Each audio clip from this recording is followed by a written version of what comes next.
And we're back with Talking Money. My special guest today, Eddie Holland, the CPA, Certified Financial Planner, Personal Financial Specialist, and Certified Kingdom Advisor, here talking about Social Security. Eddie's been on the program. I don't think I could count it on one hand anymore. You've been on the show quite a few times over the years. It's funny you say that. I was thinking on the ride over here how many times, and it's been over a dozen and maybe a little less than a couple of dozen. So we'll say 15 or 20. Yeah, something like that.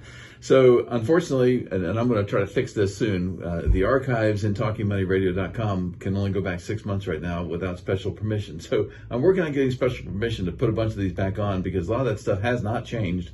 And today even we've talked about a couple of concepts that I don't think we've covered in previous Talking Money broadcast on Social Security. So if you missed the first half, you can always go to TalkingMoneyRadio.com and pull up the Listen Now, and you'll be able to put in Social Security in the search line, and that'll help send you right to the ones that we've talked about Social Security on. I'm pretty sure you were here second half of last year, so you will show up on some of those.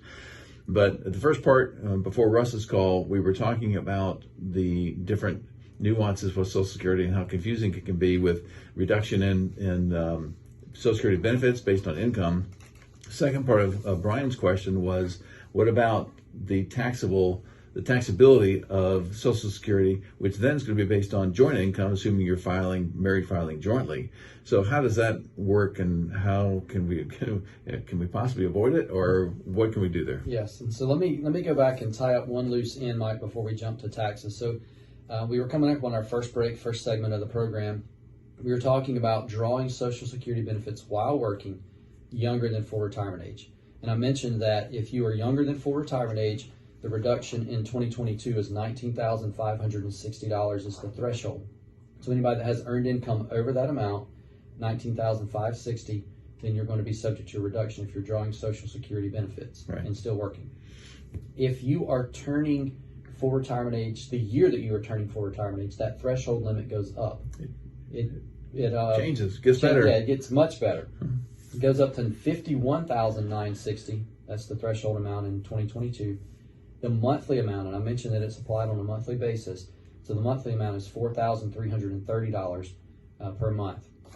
That's the year you reach full retirement age. So if you have a full retirement age later in the year, that benefits you more. If you have a full retirement age earlier in the year, say January, it's probably not going to be as applicable.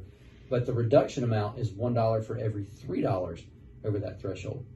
Higher threshold and less of a reduction. Correct. And so what we do when clients are saying, hey, I'm planning to still work and draw Social Security, if it's the year they're turning full retirement age, the threshold goes up and the reduction goes down. So we may tell them, delay Social Security for 6 months.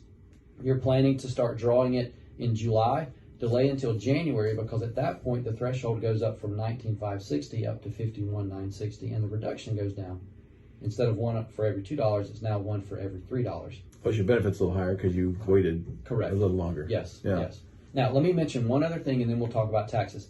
Let's say that you are retiring, but you're retiring mid-year. So let's say your sister-in-law was retiring, let's say in October, and let's say she had worked and made $50,000. She's younger than full retirement age, so in her mind, she says, I'm over that $19,560 threshold. Right.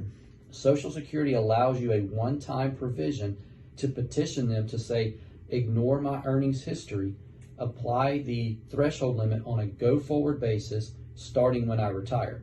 So in her case, they would ignore the $50,000 she's made up to this point, and as long as she doesn't make more than $1,630 every month, then she would get an unreduced or unadjusted, let me say it that way, unadjusted benefit from an earnings standpoint, but still subject to the reduction that we've talked about in the first segment based on her full retirement age, taking it earlier than full retirement age. So as you can imagine, I'm sure that some people their heads are spinning. So I know it's extremely confusing, and that's the benefit of having this recorded. You can go back and listen, and then as Mike said, if you have questions, you can obviously email him at mike@talkingmoneyradio.com.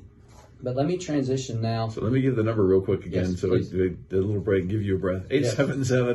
877-235-9405 if you want to call in now with your Social Security question. If you have a question about something else, we'll take that, but we're trying to limit today to Social Security, Medicare type questions. 877-235-9405. You can send it as a text to that number, or you can, of course, give us a call. Okay, taxes. Yes. So everybody's taxes. favorite subject. Absolutely. Everybody loves to talk about taxes. So how are Social Security benefits taxed? Well, if you're in the states of Georgia, South Carolina, North Carolina, Florida doesn't have state income tax, so Brian's situation wouldn't apply. But the states of Georgia, South Carolina, and North Carolina do not tax Social Security. So we're only talking about federal taxation of Social Security. There is a very detailed formula, as you can imagine. The government gets involved and they make things complicated. They look at your combined income. So basically, the combined income is your adjusted gross income plus half of your Social Security benefits. So we take all of that together, add it up, and we arrive at a dollar amount. That dollar amount is then applied to another formula to determine how much of Social Security benefits are taxed.